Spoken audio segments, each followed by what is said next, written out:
Hello, if you've been watching my reviews recently, you would know I recently reviewed a few Batman comics and a few of the animated Batman movies, because basically every January I review different Batman stuff, be it either Batman movies or Batman graphic novels, and now my series of Batman reviews is coming to an end. I decided to do a video of my top 5 favorite Batman graphic novels. Now, before I go on to the actual list, I want to give a few honorable mentions.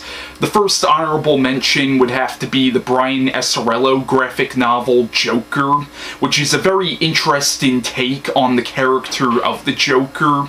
Another honorable mention would have to be the Scott Snyder Batman comic, The Black Mirror, which is actually a really freaking scary story. It's actually more of a horror story, if anything. You know, it's a really good book, and another honorable mention would have to be the graphic novel Earth 1 by Jeff Johns, which is a retelling of Batman's origin. That is another really good one.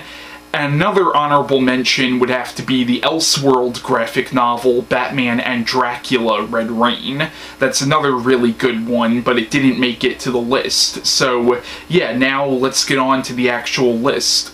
Number 5 on my list of my top 5 favorite Batman graphic novels is Batman: The Long Halloween, which is written by Jeff Loeb and illustrated by Tim Sale, and this is held by a lot of Batman fans and a lot of comic book fans in general as being one of the greatest Batman stories ever written, and this is also one of the comics that Christopher Nolan and David S. Goyer looked to for inspiration for their Dark Knight trilogy. Now, The Long Halloween is honestly a great freaking book. Like, you know, like, basically it's more of a gritty crime drama that just happens to feature Batman and other characters from the Batman mythos. Like, it has the feel of almost like a strange cross between The Godfather and The Silence of the Lambs, but it happens to feature Batman as the main protagonist, and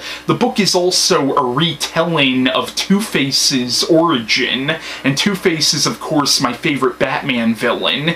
You know, it really is a good story. Number 4 on my list is Batman vs. Aliens 2, which is written by Ian Edginton and illustrated by Stad Johnson, and this is a sequel to another Batman comic in which Batman battled the Xenomorphs, which are the alien creatures from the Alien franchise. Now, I've never read the first Batman vs. Aliens comic, but it seems like this is one of those sequels where you can easily read it without having to read the first one, because I still got everything that was going on in this, and I didn't read the first one, so it seems like this is one of those sequels that works as a standalone story, but this is one of my favorite Batman stories. You know, like, I absolutely love this one, and what's kind of cool about this is the main villain of it is this crazy scientist who combines the DNA of Batman's greatest adversaries with alien DNA, so you get like a Xenomorph clone of Two-Face, you get a Xenomorph clone of the Joker, and a Xenomorph clone of the Scarecrow and Poison Ivy and Mr. Freeze, and I thought it was a really cool story, and I thought the villain of the movie was, the book was really cool as well, and maybe part of my love for this could be nostalgia, because I first got this when I was a little kid, and I've read this God knows how many times, but I honestly think it's a pretty good Batman story, and also if you're a fan of the Alien franchise, then I would definitely recommend giving this a read. Number 3 on my list is Batman Arkham Asylum, A Serious House on Serious Earth. Now, this is written by Grant Morrison and illustrated by Dave McKean. And what's really interesting about this book is this is really more of a psychological horror story that just happens to feature Batman as the main character. And it's actually a downright creepy book. Like, the book has a very surreal, almost dreamlike quality to it. I shouldn't even say dreamlike, more like nightmare-like. Like, it's essentially reading the book, it's almost like reading a nightmare, almost. And now, I did a review for this book a year ago, and in my review I said that I liked it, but I said it wasn't one of my favorite Batman stories, but I of course have reread it a couple of times since then, and now I can honestly say that this is one of my favorite Batman comics, and honestly this is a Batman book that I think everybody should read. And I even know a guy who's a college professor, and he actually has his students read this book for his class. It really is a very, not just a great Batman story, but also a very good horror novel as well. And the book is essentially two stories in one. One story is about Batman, in Arkham Asylum, because the inmates at Arkham Asylum pretty much have taken it over. But the other story focuses on Amadeus Arkham, who is the man who created Arkham Asylum. And I felt like the Amadeus Arkham story was just as compelling, if not more compelling, than the story about Batman, but it really is a good book. And when I did my review on this book, I initially criticized Dave McKean's artwork, but honestly, I feel like his artwork really does kind of add to the story. It really does kind of create the nightmare quality that this story has. And the book also really does get into the psychology of a lot of Batman's enemies, particularly the Joker and Two-Face.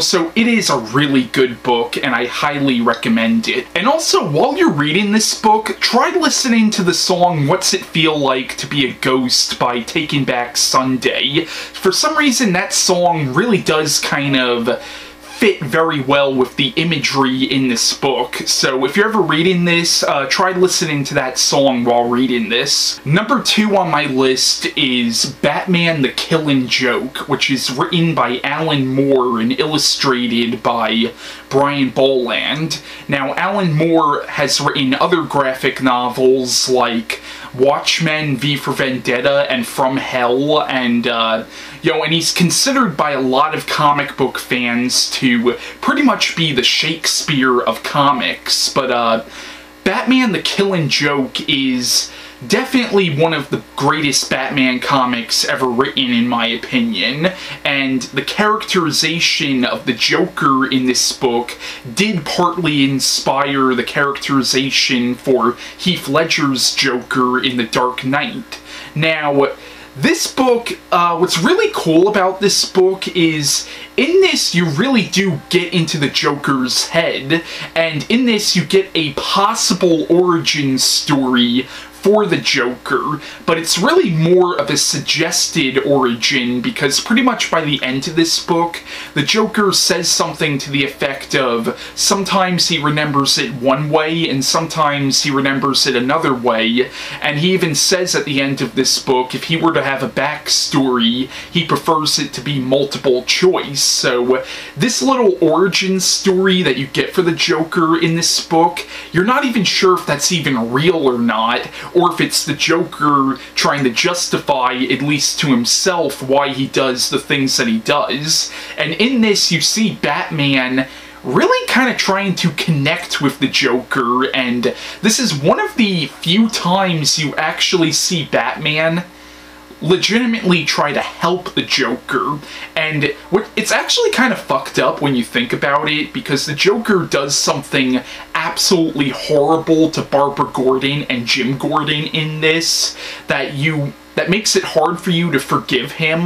But at the very end of the story, Batman actually does offer to help the Joker, but then the Joker tells Batman that it's too late to help him, and for a very brief moment you actually see the Joker sane. You know, it's a very, very good book. You know, I highly recommend this.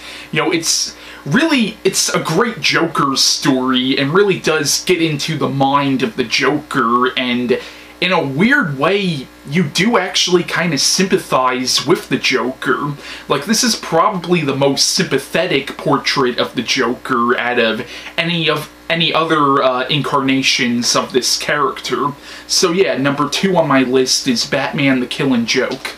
And my number 1 favorite Batman graphic novel is The Dark Knight Returns by Frank Miller. Now, The Dark Knight Returns is not just my favorite Batman story, but it's also probably my favorite graphic novel, at least next to Alan Moore's Watchmen. I will say I personally prefer Watchmen to this, but both this and Watchmen are like my 2 favorite graphic novels, and this is also one of my top 15 favorite books of all time.